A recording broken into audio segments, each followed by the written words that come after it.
Every person has a dream of purchasing an Apple device today, but have you ever wondered how Steve Jobs built that? Welcome to Boss Cube. Today we'll discuss the success story of Steve Jobs' Apple.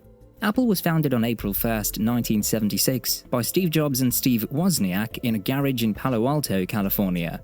At just 17 years old, Steve Jobs dropped out of school after only one semester, and for a year and a half, he took various courses to find out what he would ultimately like to study. In 1974, he joined Atari as a video game programmer, where he first met Steve Wozniak. At the same time, Steve decided to travel to India for 8 months to study Buddhism. After returning from his trip, Steve Jobs worked again for Atari to create a circuit board for the Breakout game. Also at that time, Altair 8800 appeared, a computer that had to be assembled by customers but with which nothing could be done. That was until Bill Gates and Paul Allen wrote the basic programming language so that rudimentary calculations could be made. Steve Jobs saw this as an opportunity to make money and turned to Steve Wozniak, who knew how to make a computer. But to achieve this, they needed money, so Jobs sold his car, a Volkswagen, and Wozniak sold his HP computer.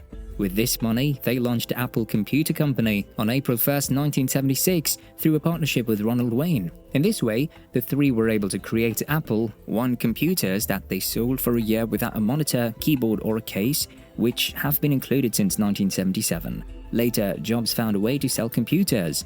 It has partnered with the Byte Shop to sell 50 Apple One computers for $666.66, but unfortunately, the three did not have enough money to deliver the order, so they contacted a component supplier to give them credit for 30 days and will return the money after the order is delivered. In terms of profit, Jobs and Wozniak took 45% each, and Wayne received only 10% of the company's money.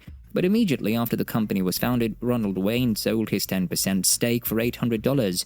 He was also the one who drew the first Apple logo and wrote the Apple One user manual. 1 year after its inception, Apple Incorporated received the first investment, $92,000. Success was guaranteed, so the Apple II was launched along with its monitor, open architecture, and colorful graphics. Apple II was very successful, so Apple III was not long in coming. It was launched in 1980 in collaboration with IBM. With each passing day, the founders of Apple became millionaires. Steve Jobs became increasingly convinced that the future belonged to computer-friendly graphical user interfaces, so in 1983 he launched the Apple Lisa, the first personal computer with a graphical interface. Subsequently, its commercialization proved to be a failure due to the high price and the limited number of applications. Steve Wozniak also left Apple in 1983, and then Jobs put John Sculley, president of PepsiCo, as CEO, hoping to grow the company. So in 1984, Apple launched the Macintosh 128K, which was successful, but then dropped dramatically due to the high price, low speed, and software limitations. A conflict ensued between Steve Jobs and John Sculley over the different vision, and Steve left the company in 1985 and founded Next with some of his employees. Jobs launched here the Next Step operating system, which was later bought by Apple for $430 million. At the time, Apple was on the verge of bankruptcy when Steve Jobs returned to lead the company as CEO in 1997. Since then, the company's fate has changed.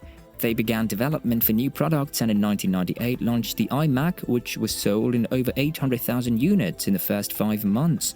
In 2001, the first Apple stores were opened in Virginia and California, Mac OS X was launched, the portable product iPod was introduced in the market, and in 2003 they launched the first digital platform to sell music, iTunes, which is fast becoming the market leader. In 2007, Apple made the most profitable launch in its history, the iPhone, Apple's first touchscreen phone. Given the success of the iPhone, Apple launched in 2010 the iPad, the first tablet that could replace a computer. Unfortunately, diagnosed with pancreatic cancer in 2003, Steve Jobs died in 2011 and was taken over by Tim Cook, who had already held executive positions since 2009. Even though many believe that Steve Jobs' death would mean the end of Apple, Tim Cook has proven that Apple can thrive financially and bring completely new and revolutionary products to the market. In 2011, he launched the Siri virtual assistant, and in 2015, he launched the Apple Watch. Right now, Apple is among the most valuable companies in the world. The company's net value at the end of 2020 was $65.34 billion, and its market capitalization is $2.08 trillion as of March 15, 2021. Now, finding out what Apple's past was and knowing where the company is now positioned, some compare it to a religion because it's not a single product or a single person. Since becoming one of the most popular smartphones in the world today, Apple is one of the most valuable and influential companies in the world. It continues to innovate and release new products including the iPad and Apple Watch that are widely popular among consumers. Apple's legacy is one of innovative design and user experience. The company has changed the way that we use technology and has inspired countless others to push the boundaries of what's possible.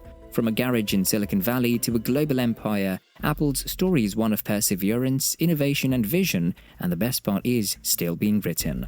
So, what have you learned from Steve Jobs' Apple? When it comes to building a successful global brand, it involves creating human connections while staying innovative and true to the simple principles to create an amazing brand experience globally. Share your thoughts in the comment section below, and don't forget to like, share, and subscribe to this channel. Thank you for watching, and we'll see you in the next video.